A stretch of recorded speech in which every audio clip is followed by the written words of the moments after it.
Hell, it's about time.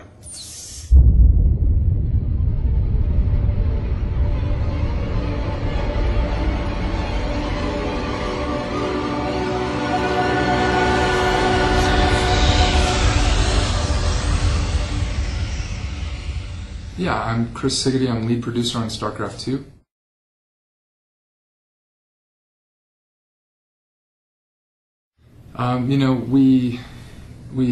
We did a lot of talking in the beginning when we were discussing doing Starcraft 2. We talked about some of the things that Starcraft achieved, the direction we had gone with Warcraft 3.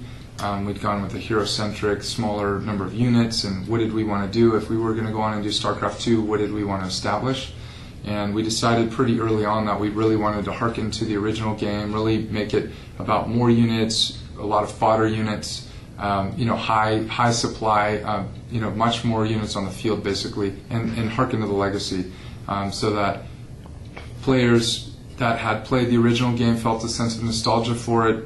At the same time, we did want to build and really diversify the races even more. That was one of the things that in the original StarCraft people complimented, was the diversity of the races. We thought we could even make them more diverse and really enhance that.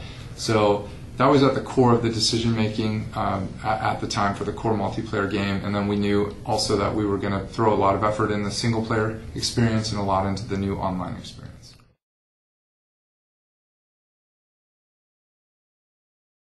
Well, we are hard at work on single player right now. We are about 75% of the way through.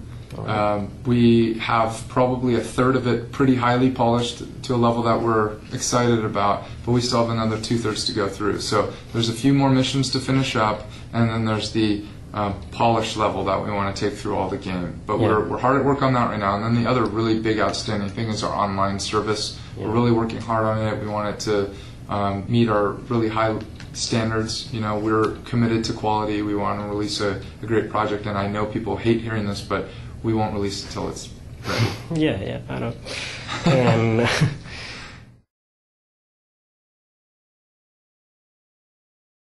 And we will have, and we'll go into more details about the specifics. You can expect things on the service that are similar to what you've seen in Warcraft 3. There will be matchmaking. We'll have 1v1, 2v2, 3v3, 4v4.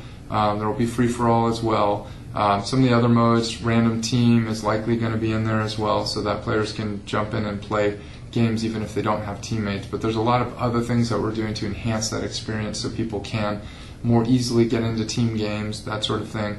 And then, of course, there's custom matches where people can create whatever they want.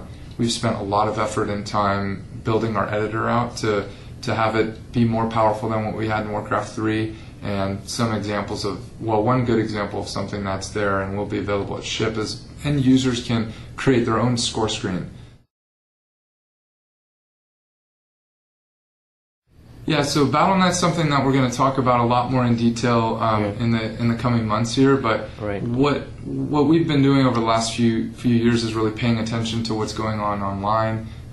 We're very keen on the whole social experience of online, being connected, so you can kind of draw your own conclusions and realize that we're throwing a lot of effort into BattleNet, and that we are taking into account a lot of things like the social experiences that are out there today on the web. all right.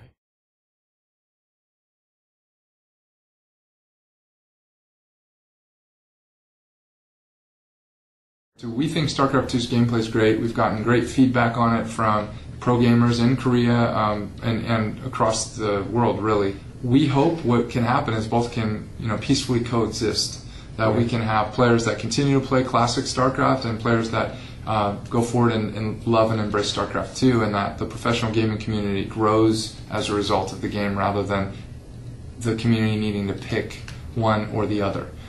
Because we base this game on some of the core philosophies and fun factors and competitiveness of the original game, and hopefully we've captured that magic in the multiplayer game in StarCraft 2, and the two can sort of live together, and we'll see what happens. I mean, it's hard to say what people will do, but my hope is that they'll peacefully coexist together.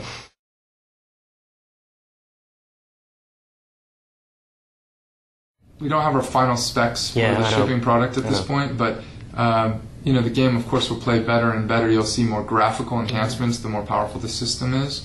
We want people to know that a shader 2.0 or better video card is required in order to play the game, and that you'll need at least 1 gig of memory, and on Vista at least 1.5 gigs of memory or higher.